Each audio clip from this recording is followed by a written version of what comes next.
Clear परिहर स्वागत करता हूं आप सभी का अपने इस YouTube चैनल lc.com में। दोस्तों, आज हम यूपीएससी सीएससी की जानकारी लेकर आए हैं। यूपीएससी सीएससी को हमने दो पार्ट में डिवाइड कर रखा है। आज हम पार्ट 1 में कुछ मौलिक सवालों का उत्तर लेकर आए हैं, तो चलिए शुरुआत करते हैं।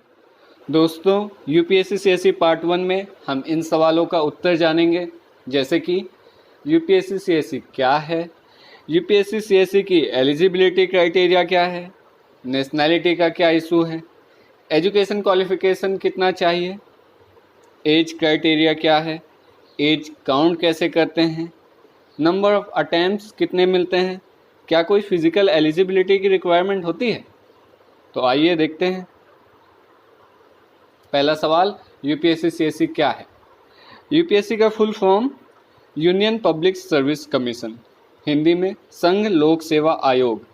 जैसा कि इसके नाम से स्पष्ट हो रहा है, यह एक कमीशन है, एक आयोग है।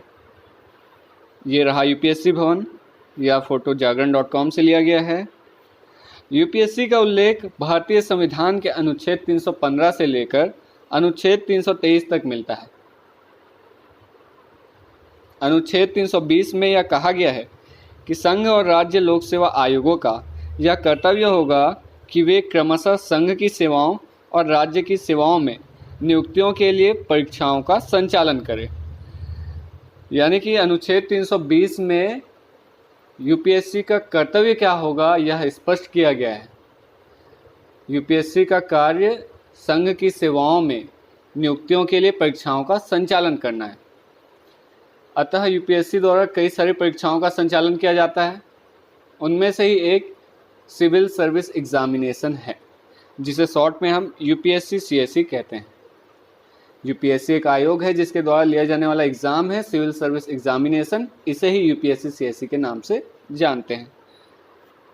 इसे आईएएस एग्ज़ाम के नाम से भी जाना जाता है। देखिए, इतने प्रकार की सर्विसेज हैं, जैसे कि Indian administrative service, Indian foreign service, Indian police service. तो इन सभी सर्विसेज में नियुक्तियों के लिए यह एग्ज़ाम लिया जाता है। आप जिस सर्विस में जाना चाहते हैं उसे सेलेक्ट कर सकते हैं।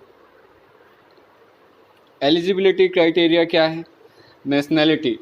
तो देखिए, यहाँ पे स्पष्ट रूप से लिखा हुआ है, for the Indian administrative service, the Indian foreign service and the Indian police service a candidate must be a citizen of India. यानी कि आईएएस, आईएफएस और आईपीएस के लिए यदि आप भारतीय नागरिक हैं तभी आप एलिजिबल हैं। यदि आप भूटान, नेपाल या तिब्बत से आए रेफ्यूजी हैं तो आप इसके लिए एलिजिबल नहीं हैं। लेकिन इन सर्विसेज के अलावा अन्य जो सर्विसेज हैं उनके लिए आप एलिजिबल हैं। सेकंड, एजुकेशन क्वालिफिकेशन क्या चाहिए। तो एजुकेशन रिक्वायरमेंट में ग्रेजुएशन फ्रॉम एनी डिसिप्लिन, किसी भी विषय में स्नातक पास, चाहे आपने बीए किया हो, बीएससी किया हो, बीकॉम किया हो, बीसीए किया हो या फिर बीटेक किया हो, केवल ग्रेजुएशन मांगा जाता है। No percentage requirement. देखिए, यहाँ पे कोई भी परसेंटेज नहीं मांगी जाती। यहाँ एक क्लाउज है, यदि कोई विद्यार्थी स्नातक के अंतिम वर्ष का छात्र है तो वह प्रारंभिक परीक्षा दे सकता है।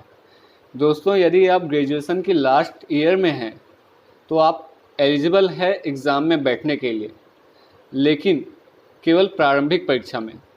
प्रारंभिक परीक्षा पास करने के बाद मुख्य परीक्षा के पहले जो डैप फॉर्म भरा जाता है उस समय तक आपकी डिग्री आपको मिल जानी चाहिए, क्योंकि उस समय डॉक्यूमेंट स्कैन होता है। नेक्स्ट है, एज क्राइटेरिया क्या है। तो देखिए, यहाँ पर जनरल कास्ट के लिए 21 से यदि 32 साल के बीच में आप हैं तो ही आप एलिजिबल हैं। ओबीसी के लिए यदि आप 21 से 35 साल के बीच में हैं तो ही आप एलिजिबल हैं। एसटी और एससी के लिए 21 से 37 साल रखा गया है। यानी आप एसटी या एससी से बिलोंग करते हैं तो 21 से 37 साल के आप बीच में हैं तभी आप एलिजिबल हैं। एज काउंट कैसे किया जाता है। तो यहाँ पे 1 अगस्त से एज काउंट किया जाता है। जैसे कि यदि आप 2021 के लिए अप्लाई करना चाहते हैं तो 2 अगस्त 1989 के पहले आपका जन्म नहीं हुआ होना चाहिए और 1 अगस्त 2000 के बाद आपका जन्म नहीं हुआ होना चाहिए। यानी कि जो डेट है 1 अगस्त है, जिससे एज काउंट किया जाता है। जैसा कि कई बच्चों का सवाल होता है कि सर फरवरी में ही एप्लीकेशन फॉर्म निकल गया है, लेकिन हम मार्च में 21 साल के कंप्लीट करने वाले हैं, तो क्या हम एलिजिबल हैं इस एग्ज़ाम के लिए? तो बिल्कुल आप एलिजिबल हैं इस एग्ज़ाम के लिए, क्योंकि यहाँ पे एज काउंट 1 अगस्त से किया जाता है। नंबर ऑफ़ अटैम्प्ट्स कितने मिलते हैं? तो देखिए, जनरल के लिए 6 अटैम्प्ट्स, ओबीसी के लिए 9 अटैम्प्ट्स, एसटी और एससी के लिए unlimited. For PWBD, person with benchmark disability, इनको 9 अटैम्प्ट्स मिलते हैं। अटैम्प्ट्स क्या होता है?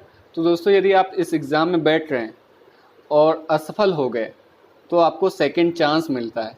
इसी प्रकार यदि आप जनरल कास्ट के हैं तो इस प्रकार आप 6 बार यह एग्ज़ाम दे सकते हैं। अटैम्प्ट्स काउंट कैसे होते हैं?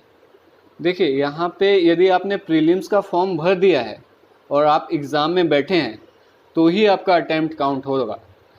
यदि आप प्रीलिम्स का फॉर्म भर चुके हैं लेकिन एग्ज़ाम देने नहीं गए तो आपका अटैम्प्ट काउंट नहीं किया जाता। नेक्स्ट है फिज़िकल स्टैंडर्ड। तो देखिए, यहाँ पे 2 कैटेगरीज में सर्विसेज को डिवाइड किया गया है। पहला है टेक्निकल, दूसरा नॉन टेक्निकल।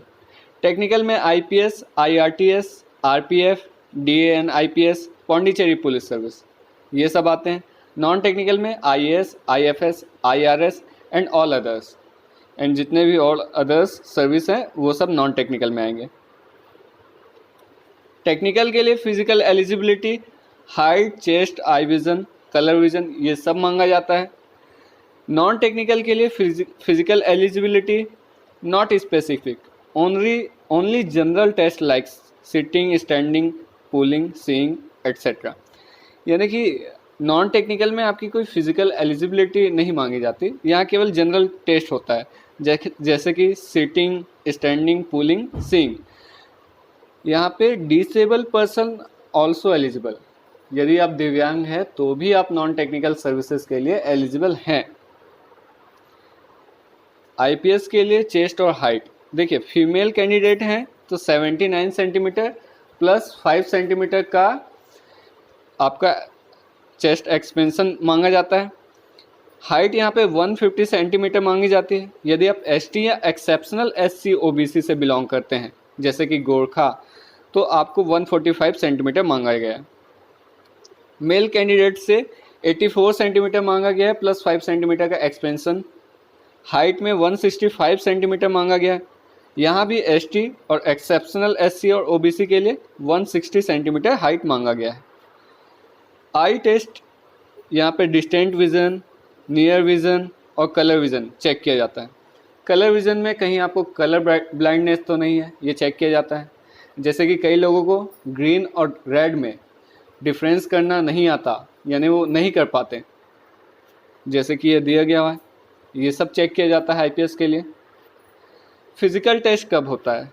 तो फिज़िकल में इंटरव्यू के बाद नेक्स्ट वर्किंग डे, यहाँ पे रिज़ल्ट का वेट नहीं किया जाता। आप यदि आज इंटरव्यू देते हैं और आज मंडे है तो नेक्स्ट वर्किंग डे यानी ट्यूसडे को आपका फिज़िकल टेस्ट होगा। कहाँ होता है? तो यूपीएससी रिकॉग्नाइज्ड हॉस्पिटल में होता है। यूपीएससी ने हॉस्पिटल की लिस्टिंग की हुई है, उन्हीं हॉस्पिटल में आपका फिज़िकल टेस्ट होता है। कौन से टेस्ट लिए जाते हैं? तो यहाँ पे blood test, urine test, chest x-ray, eye test, flat foot, height, weight, chest, body mass index and blood pressure, ये सब टेस्ट किए जाते हैं। दोस्तों, यदि आप टेक्निकल के लिए अप्लाई कर रहे हैं तो आपको हाइट, चेस्ट एंड वेट एक निर्धारित किया गया है, लेकिन यदि आप नॉन टेक्निकल के लिए अप्लाई कर रहे हैं तो यहाँ पे कोई बाउंडेशन नहीं है, आपके लिए ये केवल जनरल टेस्ट होगा। और यदि आप किसी चीज़ में आपकी कमी रह जाती है तो वह आपको स्वस्थ होने का मौका देते हैं, अवसर देते हैं। वो आपको जॉब से नहीं निकालते, वो आपको सर्विस से नहीं निकालते, तो डरने वाली कोई बात नहीं है। तो पार्ट 1 अपना कंप्लीट हो चुका है। नेक्स्ट पार्ट 2 में हम एग्ज़ाम पैटर्न क्या है, कितने पेपर्स होते हैं, सिलेक्शन प्रोसेस क्या है, सिलेबस क्या है, तैयारी कैसे करें, इन सवालों का उत्तर जानेंगे। तो मिलते हैं नेक्स्ट वीडियो में।